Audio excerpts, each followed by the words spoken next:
Assalamualaikum everyone, this is me Ahan and welcome back to another video. Finally, final term exam শেষ, university থেকে এখন বাসায় যাচ্ছি।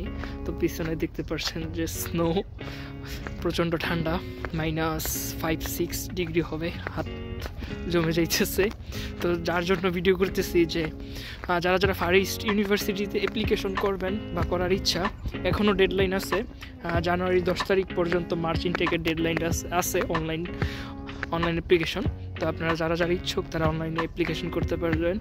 And another big news I guess, আজকে international অফিসে গিয়েছিলাম অ্যান্ড তাদের সাথে অনেক বিষয় নিয়ে কথা বলি ইন্টারন্যাশনাল অফিসে ফার ইস্ট ইউনিভার্সিটির। তো ওরা আমাকে একটা ইনফরমেশন দিল যে আপনারা আইএলস এক্সাম ছাড়া ফার ইস্ট ইউনিভার্সিটিতে অ্যাপ্লিকেশন করতে পারবেন, বাট এখানে একটা ক্যাচ আছে যে আপনারা যদি আইএলস কোর্স ছাড়া অ্যাপ্লিকেশন করেন তো আপনারা কোনো স্কলারশিপ পাবেন না। আপনাদের যে ফুল টিউশন ফিটা আছে ওই ফুল টিউশন ফিটা পেমেন্ট করতে হবে।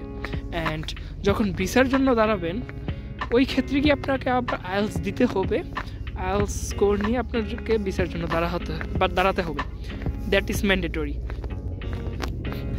সো যাদের আইএলস রেডি নাই বা আইএলস এখনও স্কোর দেন নাই বা ধরেন আইএলসে ভালো করতে পারছেন না, তারা ইউনিভার্সিটিতে অ্যাপ্লিকেশন করতে পারেন, অফার লেটারও পাবেন, but full tuition fee payment করতে হবে। অ্যান্ড যখন ভিসার জন্য দাঁড়াবেন তখন আইএলস স্কোর নিয়ে তখন ভিসার জন্য দাঁড়াতে হবে।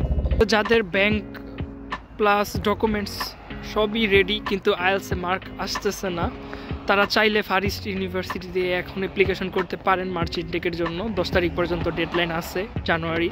বাট আপনারা যা বললাম যে টিউশন ফি ফুল টিউশন ফি পেমেন্ট করতে হবে। আইএলস যদি স্কোর পাইতেন তো হয়তো কিছু স্কলারশিপে মার্ক কী বলে এটাকে, টিউশন ফি কম আসতো, স্কলারশিপ আসতো, বাট ওইটা এখন পাবেন না। If you guys have any question about far east university, you guys can just ask me. I will try to give the answer. And until next time, Allah Hafiz.